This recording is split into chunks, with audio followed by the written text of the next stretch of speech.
అనగనగా ఛానల్‌కి అందరికీ స్వాగతం.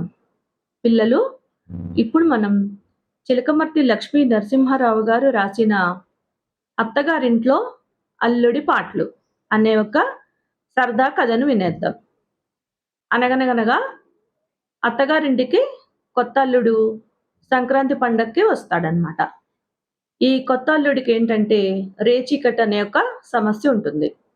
రేచీకటంటే పగలంతా బానే కనిపిస్తుంది గానీ, చీకటి పడితే మటుకు కళ్ళు సరిగ్గా కనిపించవు. కానీ, ఈ విషయము అత్తగారింట్లో తెలియకూడదని చెప్పి అనుకుంటాడు. ఇంకా పగలంతా అత్తగారింట్లో మర్యాదలన్నీ పొందుతాడు. అంతా బానే ఉంటుంది. ఇంకా చీకటి పడినాక కొంచెం ఆ ఇంటి ముందు అటు ఇటు నడుస్తూ ఉంటాడు ఈ కొత్త అల్లుడు. అలా నడుస్తూ నడుస్తూ అక్కడ పొరపాటున ఏదో పని కోసం ఒక గొయ్యి తవ్వి అక్కడ ఉంటుంది. వెంటనే ఈ కొత్త అల్లుడు కాస్త వెళ్లి ఆ గోతిలో పడిపోతాడు. ఇంక పడిపోంగానే ఇంక బావమరుదులందరూ వచ్చేసి గబగబా అతన్ని పైకి లేపి, "అయ్యో! బావగారు ఇట్లా పడిపోయారేంటి?" అని అడుగుతారు. "లేదు, నేను పొరపాటున పడలేదు. నేను కావాలనే ఆ గోతిలో పడ్డాను. ఎందుకంటే ఆ గొయ్యి ఎంత లోతుందో సరిగ్గా ఉందో లేదో చూడ్డానికి" అని చెప్పి అలా చెప్తాడనమాట. సరే సరే అని ఇంకా కొత్త అల్లుడిని ఆ గోతిలోంచి బయటికి లాగి కూర్చోబెడతారు. ఇంకా రాత్రి భోజనాలప్పుడు అందరూ వరుసగా కూర్చునుంటారు. అలా వరుసగా భోజనాలకి కూర్చున్నప్పుడు అత్తగారు అక్కడున్న వాళ్ళందరికీ మజ్జిగ వేసి, కొత్త అల్లుడు గదా అని చెప్పి ఇతడికి మటుకు పెరుగు తీసుకొచ్చి వడ్డిస్తూ ఉంటుంది. అలా వడ్డించేటప్పుడు ఈ కళ్ళు కనిపించవు గదా! ఈ కొత్త అల్లుడికి. ఏదో పిల్లేదో వచ్చి అక్కడ విస్తర దగ్గర కూర్చొని ఆ పెరుగు ఏదో తినేస్తుందేమో అనుకోని చెయ్యి ఇట్లా విదిలిస్తాడనమాట. విదిలించంగానే ఇంక వెళ్లి ఆ చెయ్యి వెళ్లి పాపము పెరుగు వడ్డిస్తున్న అత్తగారి చెంపకు తగులుతుంది. ఇంకందరూ అడుగుతారు. "అయ్యయ్యో! అల్లుడు గారు ఏంటి ఇలా కొట్టారు? అత్తగారు అందరికీ మజ్జిగ వేసి మీకు మటుకు అల్లుడు గారని చెప్పి మీకు పెరుగు వడ్డిస్తున్నారు" అని చెప్పి అని అందరూ అడుగుతారు. అడగంగానే అందరికీ వరుసగా అందరికీ పంక్తిలో కూర్చున్నప్పుడు పంక్తిలోటు జెయ్యకూడదు. అందరికీ ఒక రకంగాను, ఒకళ్ళకి ఇంకో రకంగా అట్లా జెయ్యకూడదు.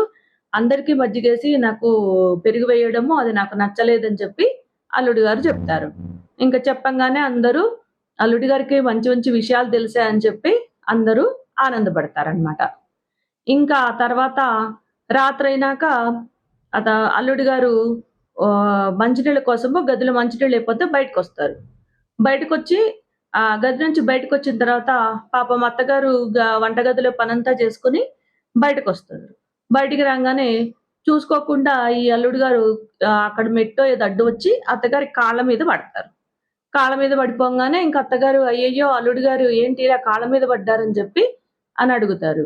ఇంక వెంటనే కొత్త అల్లుడు ఏం చెప్తాడంటే, "పొద్దున మీ మీద నా చెంప మీద కొట్టాను అందరి ముందు. నన్ను క్షమించండి. మిమ్మల్ని అవమానపరిచాను" అని జెప్పి క్షమించమని అడుగుతాడు. ఇంక అడగంగానే అత్తగారేమో "బాబు నువ్వు మా కొడుకు లాంటి వాడివి. అలాంటివేవి మనసులో పెట్టుకోకు" అని చెప్పి అంటుంది. అనగానే అప్పుడు కొత్త అల్లుడు ఏమంటాడంటే, "మీరు నన్ను క్షమించారు అనంటే గనక నన్ను తీసుకెళ్ళి నా గది దగ్గర విడిచిపెట్టండి" అనగానే ఇంక అత్తగారు కొత్త అల్లుడిని తీసుకొని వాళ్ళ గది దగ్గర తీసుకెళ్ళి విడిచిపెడుతుందనమాట. ఇంకా అలా సమయానుకూలంగా మాట్లాడి మొత్తానికి ఆ సమస్య నుంచి బయటపడతాడు.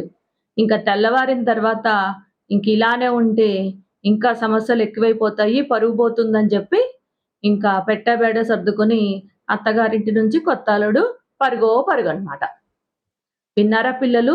రేచీకటి అంటే మనము ఈ కంటి సమస్యలు ఇవన్నీ రాకుండా ఉండాలంటే క్యారెట్లు, తర్వాత చిలకడ దుంపలు, మ్యాంగోస్ ఇవన్నీ వీటిల్లో ఏ విటమిన్ ఎక్కువుంటుంది.